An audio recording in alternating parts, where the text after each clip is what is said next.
നീ വരുന്നില്ലെന്നാണോ? നിരാശയോടെ ചെറു പ്രതീക്ഷ കലർത്തിയുള്ള കാവ്യയുടെ ചോദ്യം.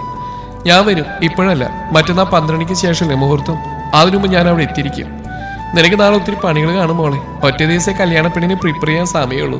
പക്ഷെ ബാക്കി കാര്യങ്ങളൊക്കെ അവിടെ സെറ്റാ. നീ കിരണേട്ടൻ നീട്ടുന്ന ആ താലിക്കുമ്പിലൊന്ന് കുനിഞ്ഞാൽ മാത്രം മതി. പിന്നെ ഇപ്പൊ നിന്റെ കൂടെ ഞാൻ വരുന്നില്ലെന്ന് ഉണ്ണിയേട്ടനോ കിരണേട്ടനോ അറിയണ്ട. ഉണ്ണിയേട്ടൻ വിളിച്ച് തെറി വിളിക്കുമ്പോൾ ഞാൻ നയത്തിന് കാര്യങ്ങൾ പറഞ്ഞ് മനസ്സിലാക്കിക്കൊള്ളാം.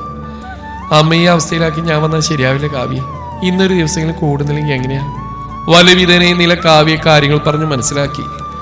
എൻ്റെ അമ്മയുടെ സ്ഥാനത്ത് ഞാൻ കണ്ട ഭദ്രാമയാണ്. അല്ലെങ്കിൽ നമ്മളെപ്പോലുള്ള പാവങ്ങൾക്ക് എന്തെങ്കിലും സന്തോഷം വരുമ്പോൾ എല്ലാം തടസ്സങ്ങളാ അല്ലേടി? കാവ്യ നിരാശയോടെ പറഞ്ഞു. പക്ഷെ എൻ്റെ കാര്യം നേരെ തിരിച്ചാ. എനിക്ക് എണ്ണക്കേട് വരുമ്പോൾ നല്ല കാര്യങ്ങളാണ് നടക്കുന്നത്. ദൈവം കിടന്ന് അർമാദിക്കുമെന്നാ തോന്നല്ലേ? ഉള്ളിക്ക് ചുമ്മാ ഒരു സുഖം. നീലാംബരിയുടെ പറച്ചിൽ കേട്ട് കാവ്യ ഒന്ന് ചിരിച്ചു. കാവ്യ കാറിൽ കയറി യാത്രയായി. നീലാംബരി അകത്തേക്കും പോയി.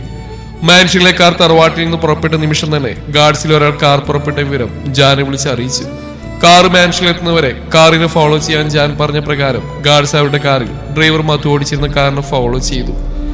പക്ഷേ നീലാംബരി കാറിൽ നിന്നുള്ള വിവരം ജാനോ ഗാർഡ്സോ അറിഞ്ഞില്ല. കിരണിന്റെ കാർ വേഗത്തിൽ തന്നെ മേനോൻ ഹോസ്പിറ്റലിൽ എത്തിച്ചേർന്നു. കിരൺ പാർക്കിങ്ങിലേക്ക് പോകുമ്പോൾ അവനെ കാത്തിൽക്കാനുള്ള ക്ഷമയൊന്നും ശ്രീ പാർവതിക്ക് ഉണ്ടായിരുന്നില്ല.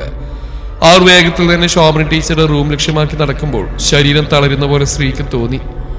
ഡോക്ടർ തിരികെ വന്ന് കാണെ സ്റ്റാഫുകളിൽ പലരും അമ്പരപ്പോടെ സ്ത്രീയെ നോക്കി. നോക്ക് ചെയ്യാനും നിൽക്കാതെ വേഗത്തിൽ തന്നെ പ്രേമസാറിനെ അഡ്മിറ്റ് ചെയ്തിരിക്കുന്ന റൂം വലിച്ചു തുറന്ന് ശ്രീ പാർവതി